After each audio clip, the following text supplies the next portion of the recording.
जय श्री राम दोस्तों, स्वागत है आपका कविता की कहानियों में। और बाबा जी की एक नई कहानी के साथ मैं आपके सामने प्रस्तुत हूँ। कहानी है श्रीमती बसंती शाह, जो कि नैनीताल से थी और जिन्हें भक्त समाज में दादी अम्मा के नाम से जाना जाता था।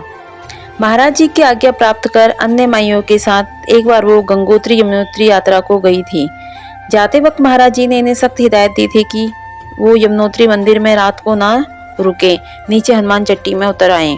परंतु इनकी एक नेता माई ने इन लोगों को समझाया कि 2 बजे रात वहां घंटे घड़ियालों के साथ दिव्य वाद्य संगीत एवं नाद सुनाई देता है, इसलिए हम रात को यहीं रुक जाएंगे।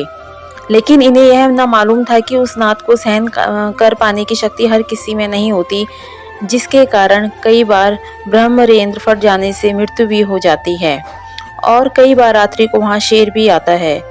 अस्तु महाराज जी की आज्ञा को न मानकर नाद सुनने के लोभ में दादी अम्मा तथा अन्य माइयां उस नेता माई के साथ रात को मंदिर में ही रुक गईं।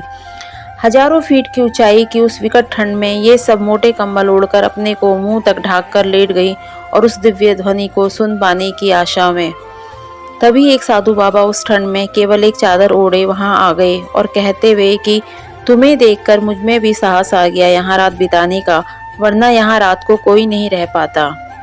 आधी रात बीतने पर इन्हें सचमुच संगीत में गाजे बाजे सुनाई देने लगे और घंटे घड़ियाल भी, परंतु साथ में शेर की गुर्राहट के साथ साथ बार बार पूंछ पटकने की आवाज भी सुनाई दे रही थी, जिन्हें सुनकर इन सबको अत्यंत भय लगने लग गया और उस मानसिक अवस्था में नाद सुन पाने का कोई प्रश्न उठ ही नहीं सकता था।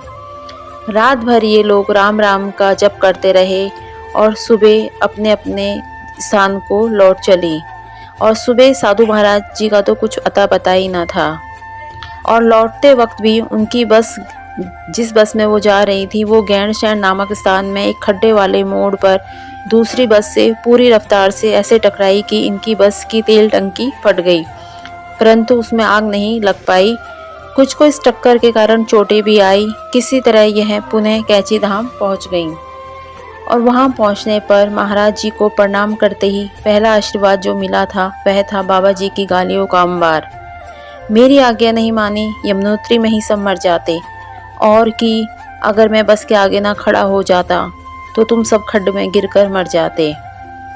दया निधान कृपालु बाबा की आज्ञा का उल्लंघन का केवल इतना ही दंड डांट स्वरूप में इन्हें मिला, नहीं तो पता नहीं क्या हो जाता उनके साथ। जय बाबा नीम करोली।